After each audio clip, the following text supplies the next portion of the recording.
सावधान.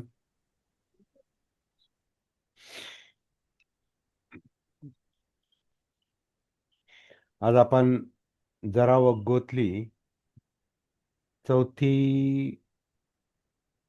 पाचवी, सहावी, सातवी अशा सगळ्या ज्या गाथा आहेत या एकमेकांशी कनेक्टेड आहेत. आणि वृद्धत्वाविषयी सांगणारे आहेत, जीवनाविषयी सांगणारे आहेत, लोभाविषयी सांगणारे आहेत, शरीर कशाचं बनलंय ते सांगणारे आहेत, आणि भ्रमातून बाहेर पडलं पाहिजे ते सांगणारे आहेत. जो माणूस धम्म ऐकत नाही किंवा अज्ञानी असतो, अल्पश्रुत असतो, धम्म ऐकत नाही, तो नुसताच वाढतो, नुसताच शरीराने वाढतो, परंतु त्याची प्रज्ञा वाढत नाही. शरीराने वाढतो म्हणजे बैलाप्रमाणे वाढतो असं म्हटलेलं आहे. अशा अर्थाची एक गाथा आहे. तर हे 4, 5, 6, 7 या गाथा ज्या आहेत या शरीराविषयी सांगणाऱ्या आहेत, वृद्धत्वाविषयी सांगणाऱ्या आहेत. आणि पुढच्या ज्या 2 गाथा आहेत त्या खूप महत्वाच्या आहेत. त्या आपण स्वतंत्र घेणार आहोत. धम्मपदातली 149 आणि पुढच्या गाथा आपण पाहूया, जेवढं शक्य होईल तेवढं.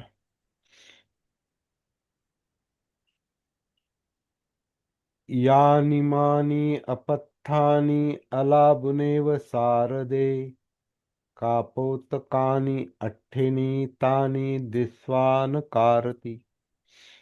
शरद ऋतूत अपथ्यकारक असलेल्या भोपळ्याप्रमाणे किंवा कबुतरांच्या रंगांसारखी स्मशानात पडलेली पांढऱ्या रंगाची हाडे पाहून कुणाला या देहाविषयी आसक्ती वाटेल असा प्रश्न या गाथेत आलेला आहे. आणि अर्थातच ते म्हातारपणाविषयी सांगितलेलं आहे. त्या मृत्यूचं सत्य सांगितलंय आणि म्हाताऱ्याला सांगितलंय. जरा जरा जर्जर माणसाला ते सांगितलं असणार डेफिनेटली. ते शरीर कसं आहे? अठ्ठीनं नगरं कतं मंस लोहित लेपनं, यत्थ जराच मच्छूच मानो मखोच ओहितो. हे नगर, नगर म्हणजे शहराला नगराची उपमा दिली. शरीराला नगराची म्हणजे शहराची उपमा दिलेली आहे. तर हे नगर अस्थींपासून बनलेले आहे. अठ्ठीनंग नगरंग, अस्थींपासून बनलेला आहे म्हणजे हाडांपासून बनलेला आहे. हाडांचा सांगाडा किंवा हाड, आणि ते मांस आणि रक्ताने लेपलेले आहेत. जसं आपण घर सारवतो, पूर्वी जी मातीची घरं होती, दगड मातीची जी पूर्वीची घरं होती ती वरून सारवली जायची, तसं हे शरीर, हाडांच्या सांगाड्याचं हे शरीर मांस आणि रक्तानं लेपलेले आहे. त्यात वार्धक्य, मृत्यू, अहंकार, अभिमान आणि ईर्ष्या म्हणजे द्वेष, स्पर्धा लपलेले आहेत. ईर्ष्या लपलेली आहे. इंटरेस्टिंग आहे ही गाथा पण. जीरन्तिवे राजरथा सुचित्ता अथो शरीरंपि जरं उपेति, ततं च धम्मो नजरं उपेति संतो हवे सभ्येपवेदयन्ति. रंगीबेरंगी सुंदर सजवलेले राजरथ सुद्धा जीर्ण होतात आणि शरीर पण जीर्ण होतं, परंतु बुद्धांचा धम्म कधी जीर्ण होत नाही. बुद्धांचा धम्म हा अकालिको म्हटलेला आहे ना, अकालिको, तो कधी जीर्ण होत नाही, त्याला काळाचं बंधन नाही, असं बुद्ध इतरांना सांगत असतात. संतो हवे सभी पवेदयंती. बुद्ध इतरांना हे सांगत असतात. अपसुतायं पुरिसो बलिवधोवजीरति मनसानि तस्स वढ्ढन्ति पय्या तस्स न वढ्ढति. अज्ञानी पुरुष अपसुतायं म्हणजे अल्पश्रुत, कमी ऐकलेला म्हणजेच अज्ञानी, ज्याला कमी माहिती आहे, असा पुरुष बैलाप्रमाणे बलवान होतो, बैलाप्रमाणे वाढतो. त्याचं फक्त मांस वाढतं. मनसानी तस्स वढ्ढन्ति, त्याचं फक्त मांस वाढतंय. पय्या तस्स न वढ्ढति, त्याची प्रज्ञा वाढत नाही. अशा या 4 कथा आहेत. आपण एकत्रित पाहायला हरकत नाही. शब्दशः अर्थ पण आपण पाहू शकतो.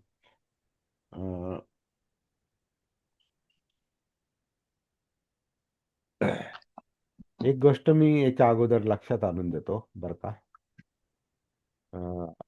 हे जे स्पष्टीकरण शरीराबद्दल, वृद्धत्वाबद्दल, शरीराच्या आत काय काय आहे याच्याबद्दल,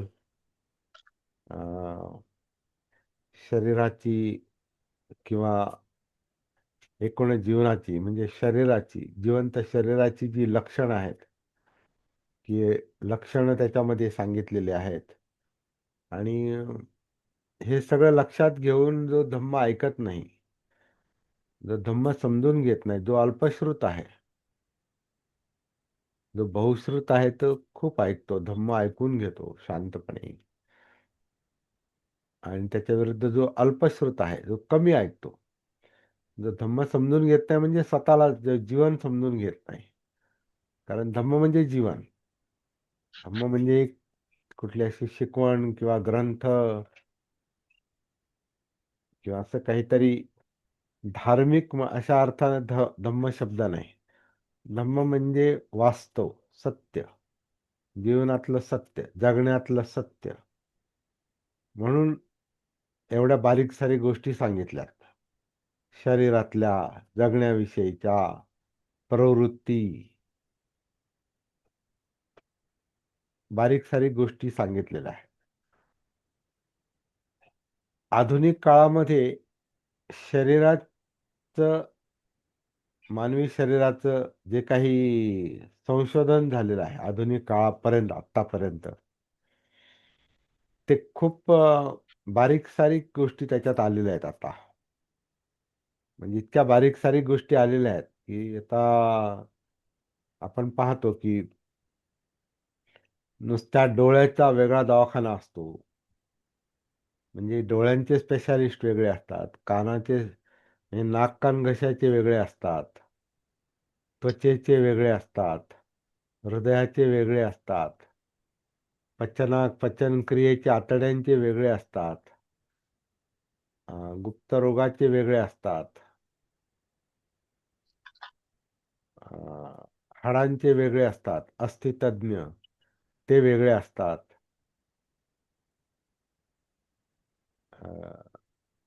वेगवेगळे जे बीपी, शुगर सारखे जे आजार असतात किंवा कॅन्सर सारखे जे आजार असतात, तर कॅन्सर तज्ञ पण वेगळे असतात.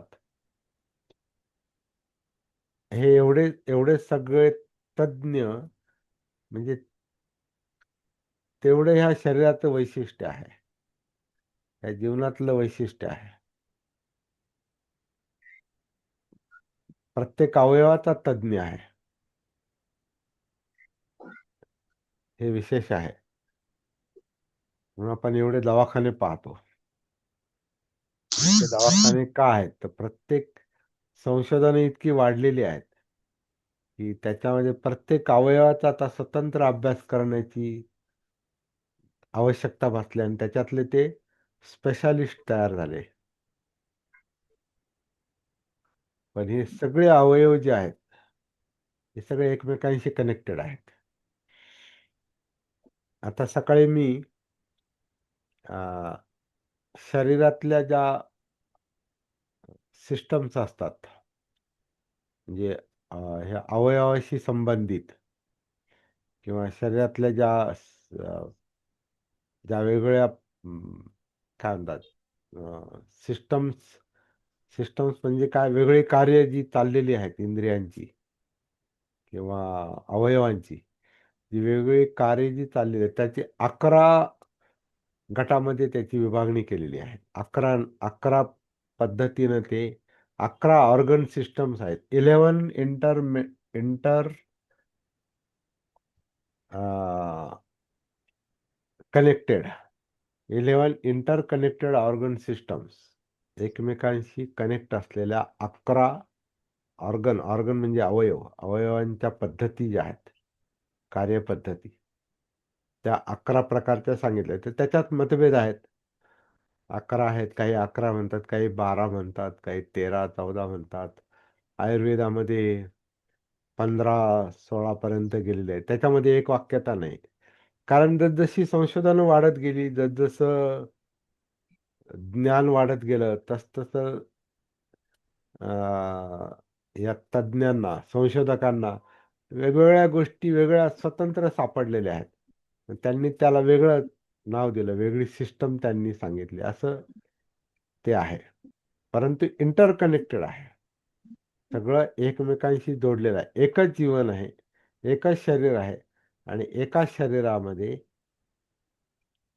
साधारणपणे या 11 सिस्टम्स आहेत. आता याच्यामध्ये प्रत्येकाचा जर आपण अनुवाद पाहिला, पहिली सिस्टम जी आहे ती नर्वस सिस्टम आहे. नर्वस सिस्टम म्हणजे मज्जासंस्था. मज्जासंस्था म्हणजे आपलं जे ब्रेन आहे आणि ब्रेनमधून ज्या नसा पाठीच्या कण्यातून सगळ्या शरीरभर पसरतात. पाठीच्या कण्यातून आणि सर्वत्र ज्या ज्या नसा, मज्जातंतू बारीक बारीक बारीक होत होत अगदी प्रत्येक प्रत्येक याच्यापर्यंत पोहोचतात. शरीराच्या प्रत्येक बारीक सारीक भागापर्यंत पोहोचतात. ते मज्जासंस्थेचं जाळं आहे त्याच्यात. मज्जातंतूंचं जाळं आहे. आणि मज्जा ह्या ही मज्जासंस्था हीच म्हणजे जिवंतपणाचं ते लक्षण आहे. त्याच्यामध्ये जीव आहे. मेंदूला मार लागला की बरेच सगळ्या सिस्टम कोलमडतात. डोक्यावर एखादा माणूस पडला, डोक्याला मार लागला की त्याच्याशी संबंधित, कारण मेंदूमध्ये सगळ्या अवयवांचं हेड हे हेड ऑफिस आहे. हे काय म्हणतात, केंद्रीय संस्था आहे ही मेंदू म्हणजे. त्याचा संबंध सगळ्या अवयवाशी आहे. त्याच्यामुळे मेंदूला मार लागला, ज्या विशिष्ट भागाला मार लागला त्या भागाशी संबंधित ते अवयव, त्या सिस्टम बाकीच्या कोलमडतात. आणि जास्तच मार लागला तर सगळंच कोलमडतं आणि मृत्यू होतो. तर नर्वस सिस्टम म्हणजे मज्जासंस्था आहे. कार्डिओव्हॅस्क्युलर म्हणजे हृदय आणि रक्ताभिसरण संस्था आहेत. रेस्पिरेटरी म्हणजे श्वसन संस्था आहे, ज्याला आपण आनापान म्हणतो. डायजेस्टिव्ह सिस्टम आहे, ज्याला पचन संस्था म्हणतो. मस्क्युलर म्हणजे मांस, ज्या हाडाच्या सांगाड्यावर मांसाचं जे हे आहे ते मांस, रक्त ज्याच्यात आहे ते मसल्स, स्नायू, ही स्नायू वेगळी संस्था मानलेली आहे, जी सगळ्या शरीराला वेढलेली आहे. स्नायू हाडं सोडून इतर जे आहे ते स्नायूंनी बनलेलं आहे. त्याच्यानंतर एंडोक्राईन म्हणजे ग्रंथी, अंतस्राव करणाऱ्या ग्रंथी. एक लिम्फॅटिक सिस्टम आहे. लिम्फॅटिक सिस्टम, आता हे बायोलॉजिकल जी नावं आहेत काही, त्याचा आपल्याला माझ्या लक्षात नाही त्याचा अर्थ,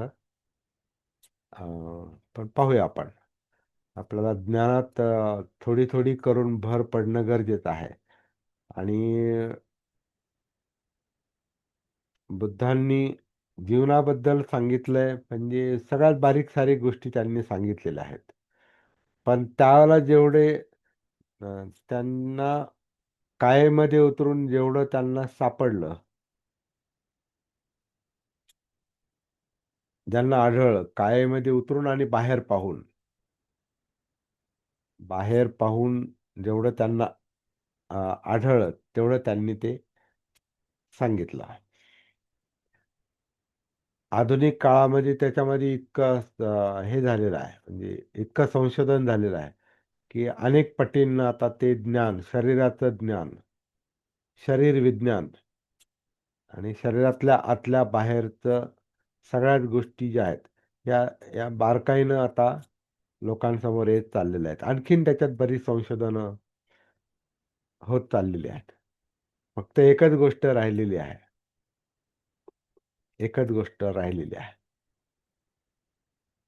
ते म्हणजे जीवनाला दुःखातून मुक्त करणारं ज्ञान अजून बाहेर नाही आलं. बाकी सगळं झालेलं आहे. बाकी सगळा शोध लागलेला आहे आणि अनेक लागत राहतील. पण अजून दुःख म्हणजे काय आणि त्याच्यातून मुक्त कसं व्हायचं, हा जो मूळ शोध जो आहे, हा मुख्य शोध जो आहे, जे माणसाला ज्याची सगळ्यात जास्त आवश्यकता वाटते, दुःखमुक्ती. त्या दुःखमुक्तीचा शोध बुद्धांना लागलेला आहे. आता हे सगळे अवयवांचे जे काही शोध आहेत ना, हे चिरफाडीनं सापडलेले आहेत. चिरफाड करून, ओपन करून, बायोप्सी म्हणजे चिरफाड करून शरीर फाडून त्यांना आतमध्ये जे काही दिसलं ते. आणि जेव्हा तुम्ही शरीर फाडता तेव्हा ते मूळ आहे तसंच राहू शकत नाही. बायोप्सीमध्ये, शवविच्छेदनामध्ये किंवा सर्जरीमध्ये जे जिवंत शरीर ओपन केलं जातं, समजा डोळा ओपन केला जातो, कान ओपन केला जातो, कान सुद्धा ओपन केला जातो. आता माझ्या कानाचे 4 ऑपरेशन झाले, याचं एक झालं, याचे 4 झाले, याचं एक झालं. त्याला कानाचा जो हा भाग आहे, माझा एक कान पाठीमागे आहे बघा, हा माझा कान एक माग एक पुढे असा. तर त्याचं कारण असं आहे का हा 4 वेळा हा कापून आतले ऑपरेशन केलेले आहेत. त्याच्यामुळे प्रत्येकाला थोडा थोडा कापतो आतमध्ये गेलेला आहे. त्यामुळे त्याचा आकार वेगळा आहे, ह्याचा आकार वेगळा आहे, आतमध्ये गेलेला आहे, वर आहे हा.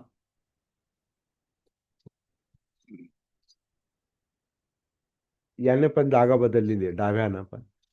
तर असं जे आहे हे कशामुळे की आता ओपन करून ते आतमध्ये काय काय ते पाहतात.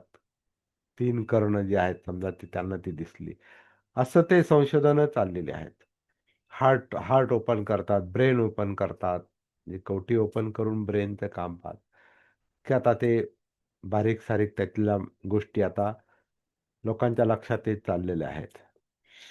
तर लिम्फॅटिक सिस्टम म्हणजे 7वी सिस्टम जे आहे त्याला लसिका लसिका म्हटलेलं आहे. लिम्फ म्हणजे लस. Lymph lymph is the fluid that flows through the lymphatic system, a system composed of lymph vessels, हे लस म्हणतो ना आपण, lymph vessel and intervening lymph nodes whose function, like a venous system, is to return fluid from the tissues to be circulated. म्हणजे पेशींमध्ये जो लसीचा भाग असतो बहुतेक तो सगळीकडे पसरवणं, पसरतात त्या टिश्यूंमधून, म्हणजे पेशी जालांमधून ते सगळीकडे ती लस शरीरामध्ये पसरते.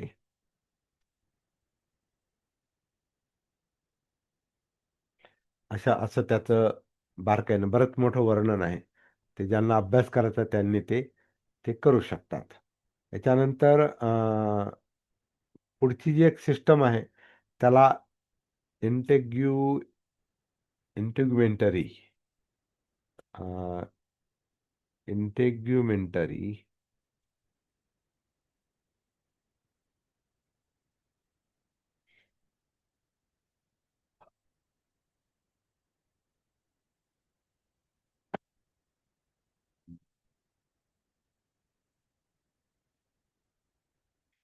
इंटेग्युमेंटरी म्हणजे खाल. खाल म्हणजे त्वचा. इंटेग्युमेंटरी म्हणजे रिलेटिंग टू द इंटेग्युमेंट. इंटेग्युमेंट म्हणजे त्वचा, आवरण. आवरण, शरीराचं वरचं आवरण, आतलं आवरण. आतमध्ये पोकळी आहे ना, तर त्यातलं पण आवरण. तर आवरणाचा जो भाग आहे त्याचा एक वेगळाच अभ्यास केलेला आहे. त्याला इंटेग्युमेंटरी सिस्टम असं म्हटलेलं आहे. तर that system is connected with integumental system.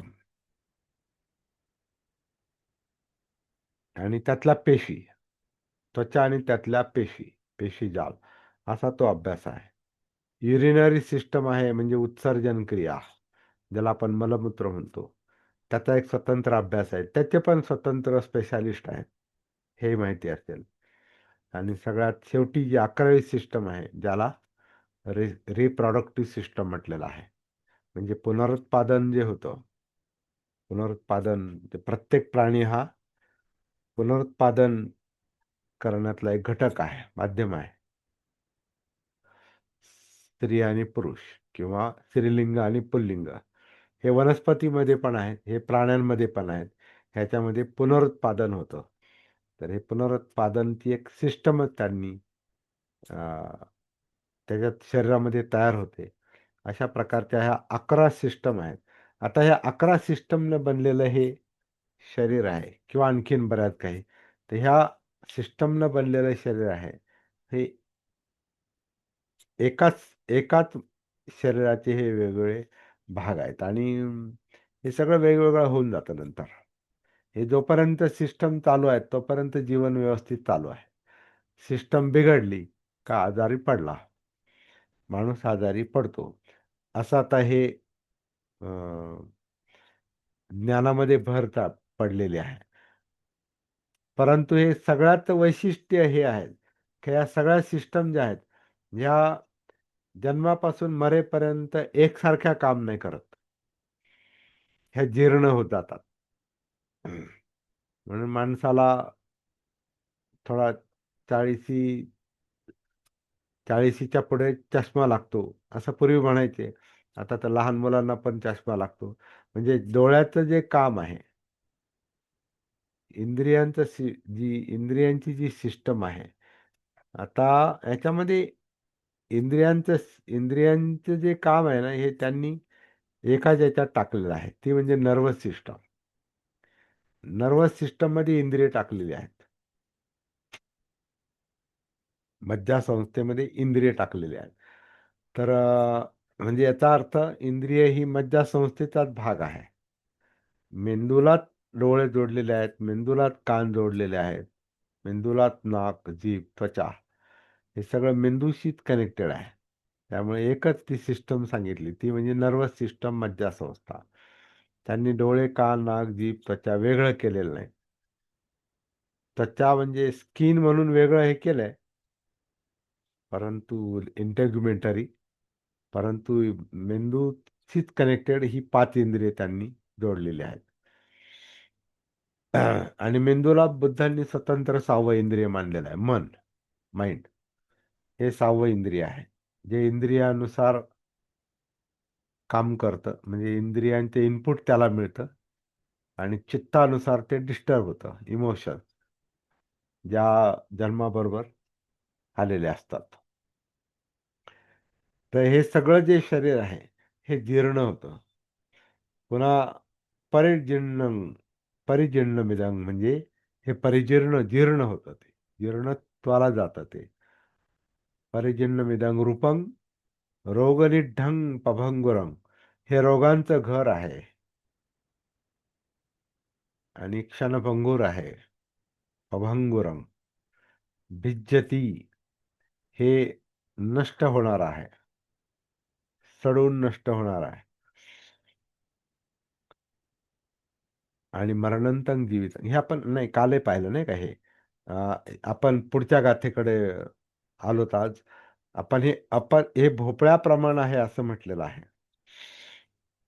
भोपळा जसा वाढला आणि सुकला की तो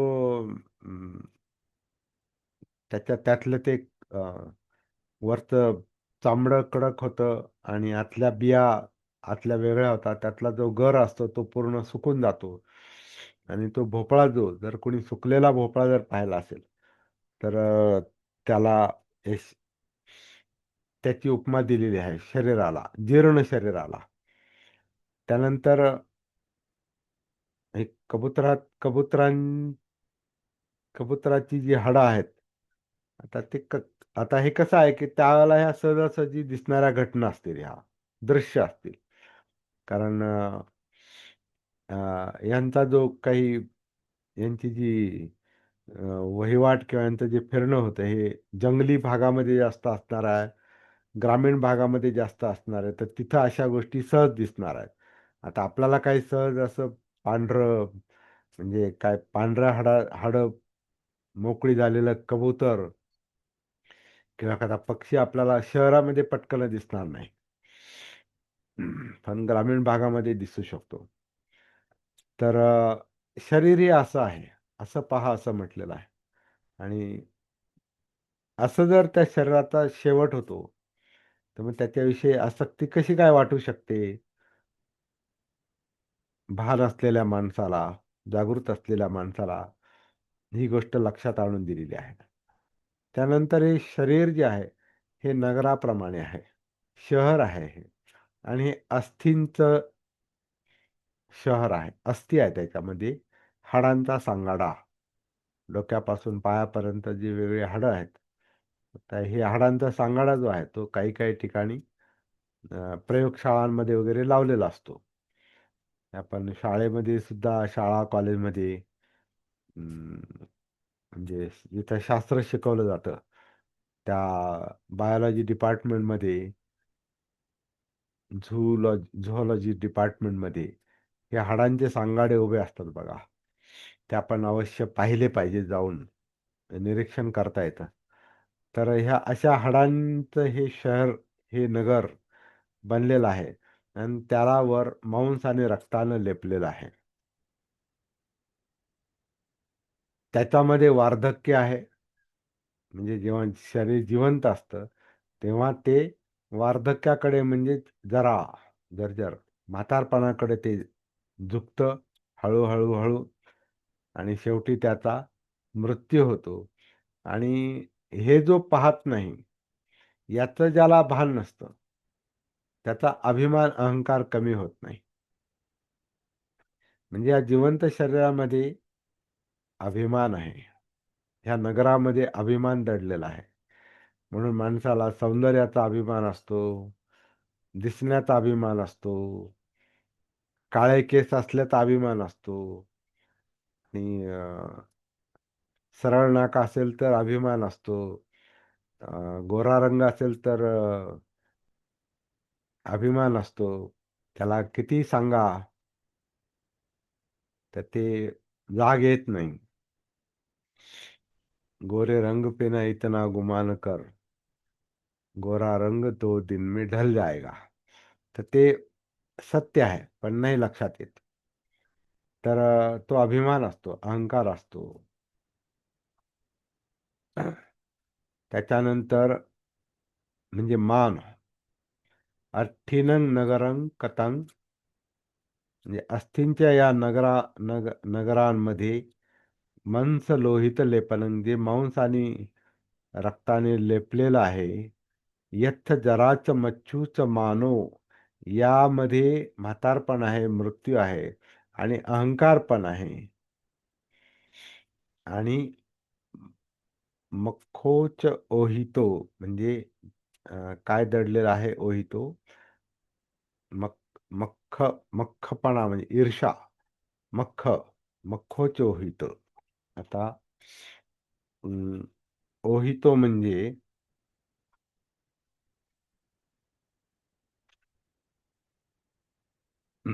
ओहितो म्हणजे लपलेलं आहे.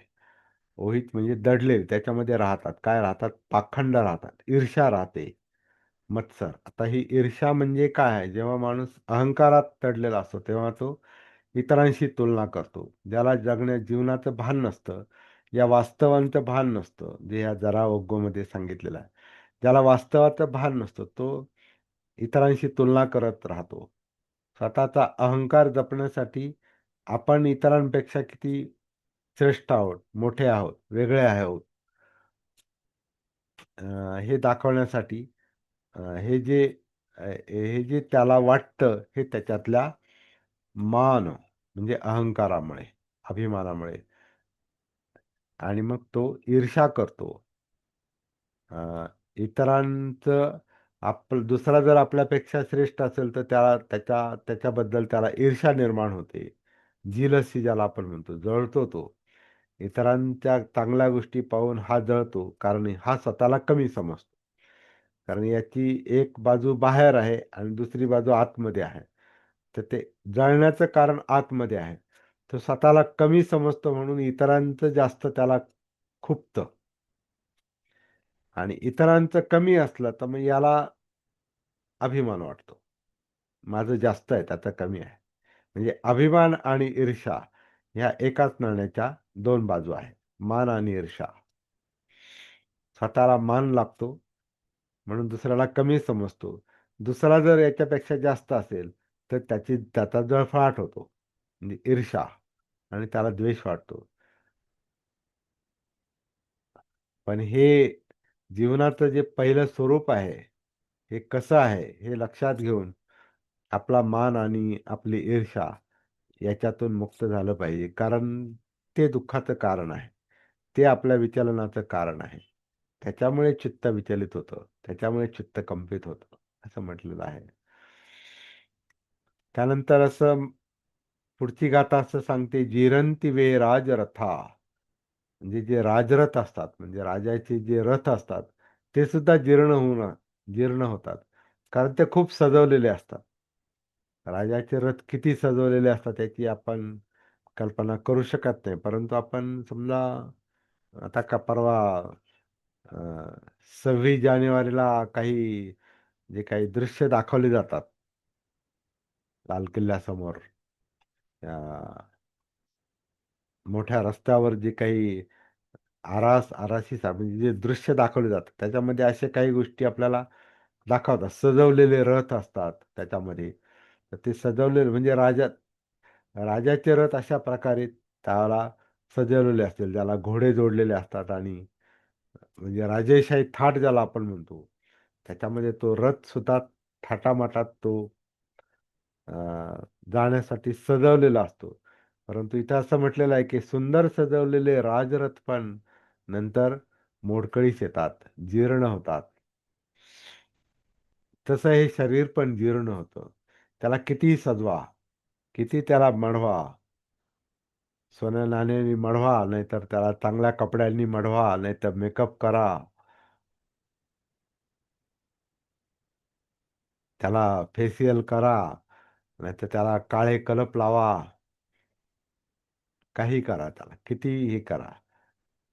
त्याच्यामध्ये जीर्णपणा म्हणजे त्याच्यामध्ये सुरकुत्या पडणं, क्षीण होणं, त्वचा ओघळणं, हे ना आपण पाहतो. म्हातारपणामध्ये त्वचा ओघळली जाते. है ना, गाल असे खाली येतात. शरीरावरचं चमडं जे आहे ते असं ओघळतं. ते शरीर पण जीर्ण होतं. पण त्याच्याशी बुद्धांच्या धम्माची तुलना अशी केलेली आहे का, हे सगळं हे सगळं धम्म पाहणार जे बुद्ध आणि बुद्धांची शिकवण आहे, हे सगळे शरीराचे धम्म समजावून सांगताना, जीवनाचे धम्म समजावून सांगणाऱ्या बुद्धांची शिकवण कधी जीर्ण होत नाही. कारण ते सत्य सांगतात आणि सत्य कधी जीर्ण होत नाही. सत्य कधी म्हातारा होत नाही. कारण सत्य हे शाश्वत आहे, चिरंतन आहे. 2500 वर्षापूर्वी पण बुद्धांच्या काळात तीच अवस्था होती. जेव्हा मनुष्य जात जन्माला आली किंवा जीव जन्माला आले, तेव्हाही हे म्हातारपण होतंच. तेव्हाही मृत्यू होता. तेव्हाही या अशा प्रकारची जरा जर्जर अवस्था होती. तेव्हाही हे जीर्णत्व होतं. हे सगळं जीव अस्तित्वात आल्यापासनं मृत्यू पण अस्तित्वात आला. जन्म अस्तित्वात आल्याबरोबर मृत्यू पण अस्तित्वात आला. आणि जन्म आणि मृत्यूच्या मधले ह्या ज्या काही अवस्था आहेत, हे जे काही आपण चर्चा करतोय, हे सगळं पहिल्यापासून चालत आलेलं हे धम्म आहेत. आणि हे धम्म कधी जीर्ण होत नाही. सत्य कधी जीर्ण होत नाही. हेच बुद्धांनी सगळ्यांना सांगितलेलं आहे.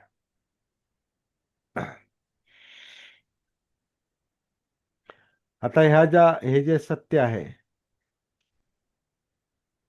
ही जी माणसं समजून घेत नाही, ऐकून घेत नाही, अप्पसुताय पुरिसो, त्यांना फार थोडं कानावर पडतं त्यांच्या, किंवा ते स्वतःहून जाऊन ऐकत नाही, समजून घेत नाहीत, वाचत नाहीत, चिंतन करत नाहीत, विचार करत नाहीत, असे अज्ञानी पुरुष असं म्हटलेलं आहे. नुसतेच वाढतात. नुसतं त्यांचं अप्पसुताय पुरिसो बलिवधो व जिरती, म्हणजे बैलाप्रमाणे ते नुसते बलवान होतात, शरीरानं बलवान होतात, अशी माणसं. मनसानी मनसानी तस्त वढ्ढंती, मनसानी त्यांचं मांस जे आहे ते फक्त वाढत राहत, चरबी वाढते, फक्त चरबी वाढते, स्नायू वाढतात, तो बलदंड होतो. पण त्याची जी समज आहे, त्याची जी प्रज्ञा आहे, ती मात्र वाढत नाही. जो धम्म ऐकत नाही, ऐकून घेत नाही, जो सत्य समजून घेत नाही, तो नुसताच वयाने वाढतो, परंतु त्याची जी समज आहे ती मात्र वाढत नाही. ती वाढण्यावरच दुःखमुक्ती अवलंबून आहे, निब्बाण अवलंबून आहे. कारण ते सत्य समजून घेणं म्हणजे दुःखमुक्ती समजून घेणं आहे. अशा प्रकारे आपण या चारही गाथा या इंटरकनेक्टेड आहेत. शरीरातल्या इंद्रियासारख्याच, शरीरातल्या अवयवांसारख्या ह्या चारही गाथा इंटरकनेक्टेड आहेत, आणि बऱ्याचशा गाथा इंटरकनेक्टेड आहेत. सगळ्या धम्मच इंटरकनेक्टेड आहेत. धम्मपद पण इंटरकनेक्टेड आहे. आपण स्वतंत्रपणे एकेकाचा इथं विचार करीत करीत पुढे चाललो आहोत. आज आपण 153 गाथा पूर्ण केलेल्या आहेत. उद्याला आपल्याला महत्वाच्या 2 गाथा पाहायच्या आहेत, आणि ह्या 2 गाथा प्रसिद्ध आहेत. अनेक जाती संसारं संधाविस्सं अनिब्बिसं गहकारकं गवेसंतो दुःखा जाती पुनः पुनः, गहकारक दिठ्ठोसी पुनगेहं न काहसी, सब्बा ते फासुका भग्गा गहकूटं विसंखितं विसंखारगतं चित्तं तन्हाणं खयमज्जगा. या 2 गाथांचा एकत्रित अर्थ दिलेला आहे की या शरीररूपी घराला बनवणाऱ्याच्या शोधात मी, म्हणजे बुद्ध म्हणतात, या शरीररूपी घराला बनवणाऱ्याच्या शोधात मी न थांबता अनेक जन्मांपर्यंत या भवसंसारामध्ये पळत राहिलो. लक्षात आलं वारंवार होणे दुःख आहे. पण पुढे म्हणतात, हे घर बनवणाऱ्या, आता तुला मी पाहिलं आहे, तू दिसलास आता मला. हे घर बनवणाऱ्या, आता तुला मी पाहिले आहे, तू दिसला आहेस. आता तू परत नवीन घर बांधू शकत नाही. तुझ्या सगळ्या कड्या, सगळे वासे तुटून पडलेले आहेत. घराचं आढं म्हणजे शिखर कोसळलं आहे. कारण माझं चित्त संस्कार रहित झालेलं आहे. तृष्णांचा क्षय झालेला आहे. दुःखमुक्ती मिळालेली आहे.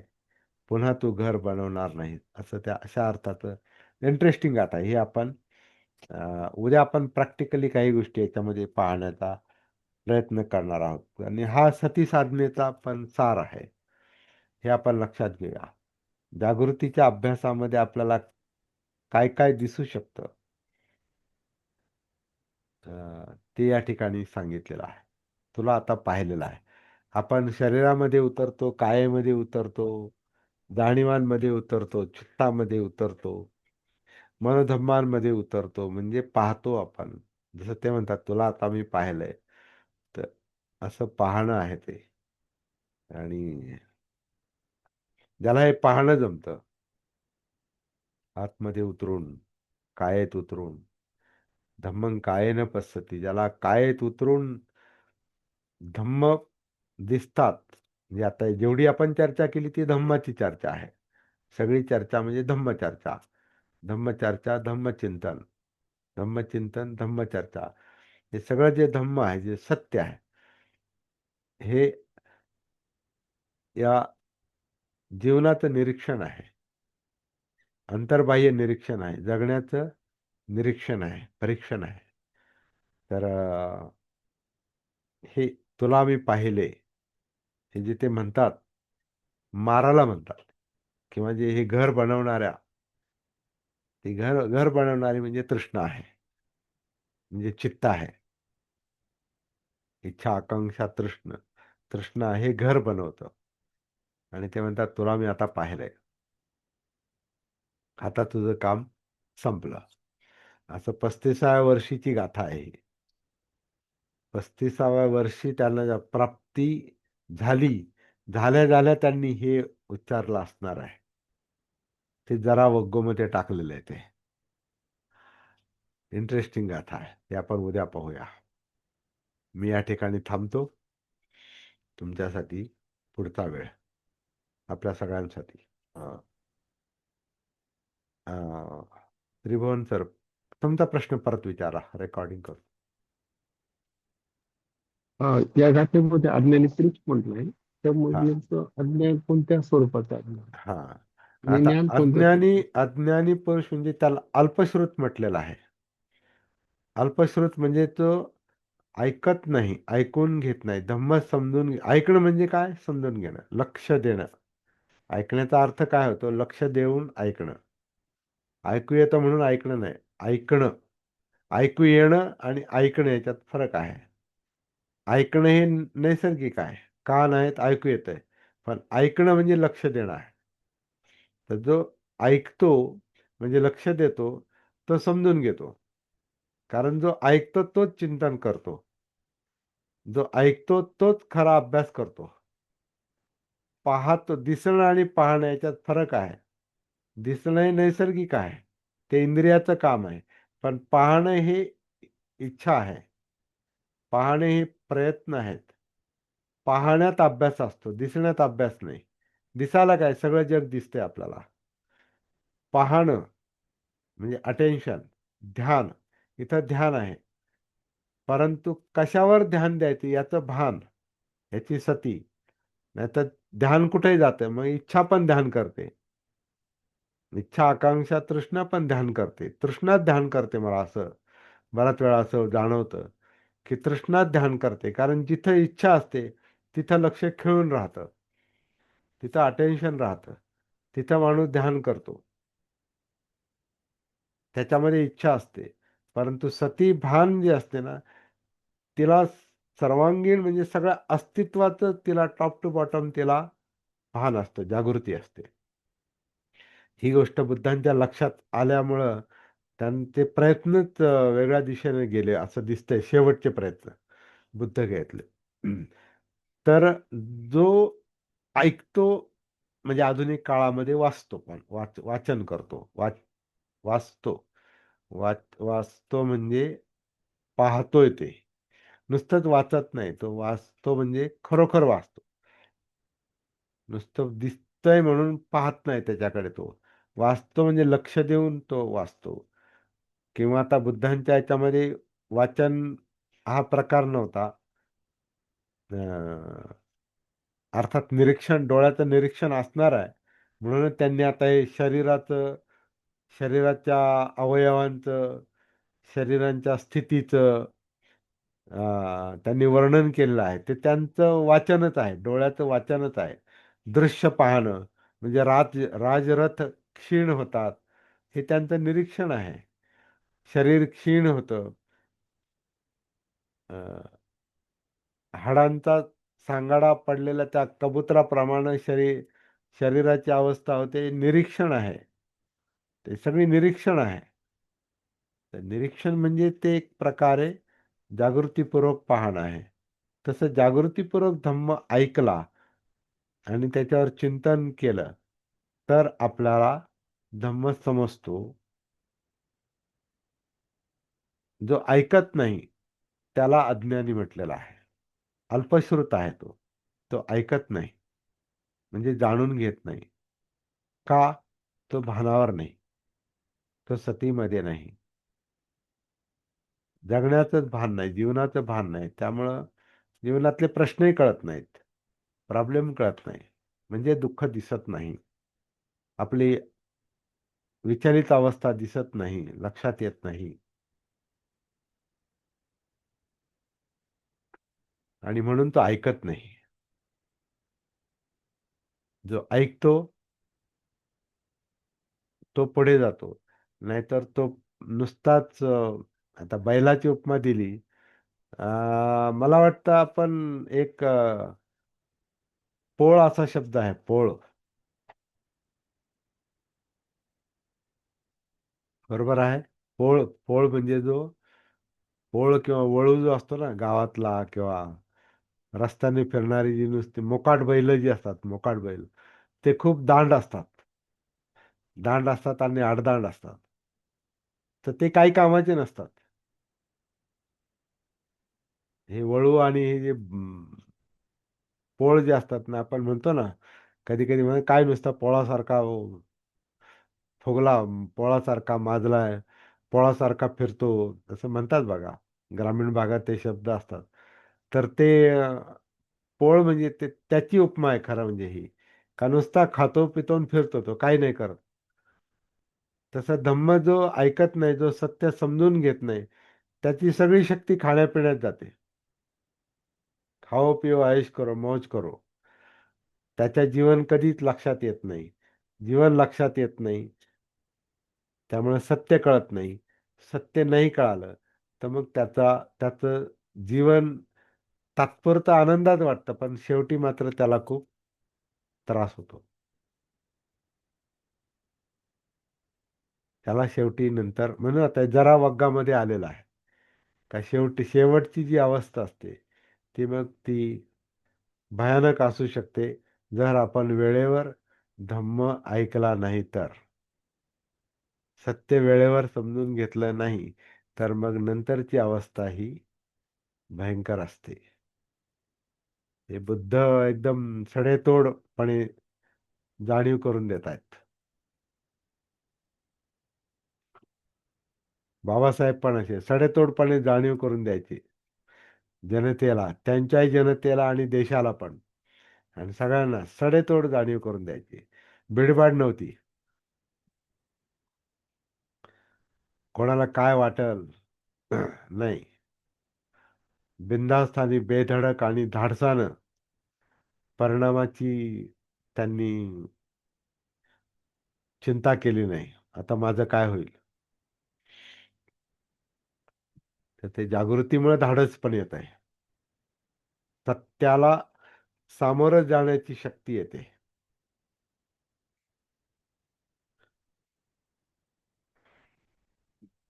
हा, बरोबर बरोबर बरोबर. मुख्य मुद्दा हाच आहे की सतत कृतिशील असलं पाहिजे. भान असल्यावर कृती येते. जागृत माणूस हा सक्रियच होतो. जो जागा होतो तो त्याला त्याची झोप पण नियंत्रित होते, कारण सक्रियता जास्त वाढते. बरोबर आहे किरण कांबळे सर. मुख्य सार सार सांगितला तुम्ही. सतत सक्रिय पाहिजे. सक्रिय म्हणजे काही करणं नाही, जागृत सक्रियता पाहिजे. आणि दिशा योग्य दिशेनं सम्यक सक्रियता म्हणजे सम्यक कर्मांत आणि सम्यक वाचा पण, सम्यक व्यायाम पण, सगळंच. हं, बरोबर. बघा, काळजीपूर्वक जर ऐकलं, चिंतन केलं तर योग्य शब्द बाहेर पडतात. योग्य शब्द बाहेर पडणार, सार सार बाहेर पडतो. आणि हा सार महत्वाचा असतो. सार महत्वाचा आहे, पसारा नाही.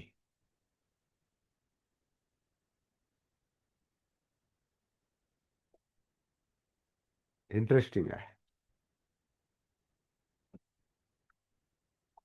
किरण कांबळे चिंतनशील व्यक्ती आहेत.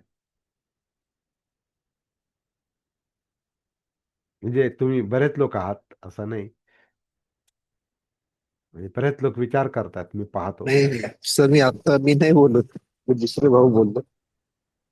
कोण बोलला आता? आता कोण बोललं? मग मी तुमच्या नावाचा उल्लेख करूनच बोललोय हो ना. हो हो. नाही, कोण मी बोललं? मी नाही बोललो. त्रिभुवन मी सर. बोललो सर. हा, संदीप त्रिभुवन. संदीप त्रिभुवन बोलले. अच्छा अच्छा, ठीक आहे ठीक आहे. आता संदीप त्रिभुवन आणि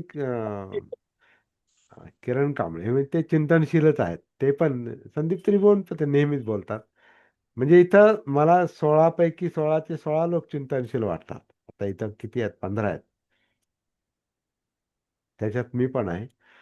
तर सगळे मला चिंतन करणारेच दिसतात. कोणीच असं म्हणजे गाफीलपणे ऐकतोय असं मला नाही वाटत. म्हणून रेग्युलर आहेत. रोज रोज नियमितपणे ऐकतात. बहुश्रुत बनतायत.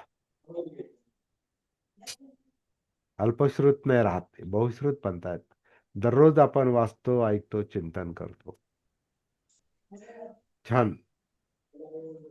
तुम्ही तुम्ही जागृतपणे शब्दाचा पसरा वाढवतात, त्यामुळे आमच्या डोक्यात कुठंतरी सार येतो. बरोबर आहे. मला पसारा मांडावा लागतो. बरोबर आहे. सारासाठी पसारा मांडावा लागतो आणि सारापर्यंत यावं लागतं. बरोबर आहे. आणि मी पण पसारा मांडता मांडता सारामध्ये येतो. म्हणून पण काही तेच गोष्टी महत्वाचं मला आहे. पण सापडतात. हा, तेच महत्वाचं आहे. तेच महत्वाचं आहे. बरोबर आहे. सागर मंथन.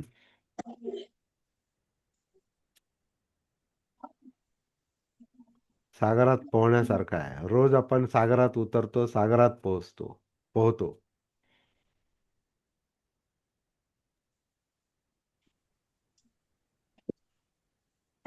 जय भीम बोला. आजची गाथा, जी पहिली गाथा सांगितली सर, त्यामध्ये माझी स्वतः आई बेडवर आहे. आज चार चार 4 वर्ष झाली पॅरालिसिस ग्रस्त आहे. तर आता शेवटचे क्षण आहे ते. आणि मी जे तुम्ही तो उल्लेख केला हाडांचा, मांसांचा, तो डोळ्यांनी बघतोय तो. पूर्ण शरीर जीर्ण होऊन गेलंय. शरीरात रक्त उरलेलं नाहीये. फक्त जीव आहे. हाडांचा सांगडा आणि जीव आहे. हो हो हो. दुसरं काहीच उरलेलं नाही. हम्म. हीच त्यावरून गंमत. हा हा, बोला. त्यावरून असं लक्षात येतं का माणसाने किती पण मीपणा केला आणि किती म्हटलं की हे माझं आहे, ते माझं आहे, काही कोणाचं नसतं. हे काय सगळं राहत. इथं सोडून जायचं असतं. बरोबर आहे. कारण त्या आईच्या याच्यावरून मी जाणतोय का ज्यांनी अपार कष्ट करून आम्हाला लहानचं मोठं केलं आणि शेवटच्या क्षणी आपण तिच्यासाठी फक्त बघायची भूमिका घेतोय, काही करू ह्याच शकतो. गोष्टीचं खूप वाईट वाटतंय. हा, म्हणजे आता वाईट वाटून घेण्यापेक्षा जीवनाचं स्वरूप असंच आहे हे लक्षातच घ्यावं लागतं. हे कबूल कबूल करावं, हो सर, हो स्वीकारावं. सर, हेच सत्य असंच आहे, दुसरं असंच आहे. काहीच नाही. असंच आहे. त्यामुळं निराश होण्यापेक्षा जीवनाचं स्वरूप असं आहे, असंच आपण स्वतःकडे पण बघायचंय. हो कारण सर, हो. आपली अवस्था पण अशीच होऊ शकते. आणि हो हे जर हो असंच आहे तर मग कसला अहंकार आणि कसला मान आणि कसली स्पर्धा आणि कसली ईर्षा. काल आपण पाहिलं ना, विमानाचा अपघात आणि क्षणात सगळं होत्याचं नव्हतं. हो सगळ्यांना हो. सगळ्यांना धसका बसलेला आहे आता. सगळ्यांना धसका बसला. कारण तो असा माणूस गेला की ते सगळ्यांनाच त्यांच्या पक्षाला विचार करायला भाग पाडलंय. आणि त्या पक्षाचे जे जे काही तुकडे झाले, ते आता त्याची फारकत झाली राष्ट्रवादीची. तर यांनाही विचार करायला भाग पाडलं आणि त्यांनाही विचार करायला भाग पाडलंय आणि विरोधकांनाही विचार करायला भाग पाडलंय हो हो सर, हो आणि सर. सत्ताधाऱ्यांना पण विचार करायला भाग पाडलंय की आजची जर वेळ आली तर ते जेवढे अवलंबून असतात ते सगळ्याच्या सगळ्यांना धसका बसतो. ते सगळे हो जे सर. काल ओक्साबोक्सी रडत होते नेते मंडळी सुद्धा, तर आश्चर्यच वाटत होतं. हो सर, हो सर. सामान्य माणसं पण रडत होती. विशेषतः जवळची त्यांची जी मंडळी होती, मंत्री सुद्धा. आता काय होणार बघा, म्हणजे असं आहे जीवनाचं स्वरूप, फार विचित्र आहे. विचित्र रथ आहे हा.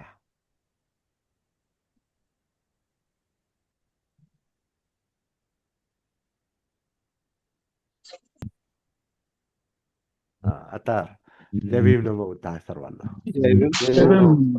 नमो बुद्धाय. जय भीम. जय भीम, सर.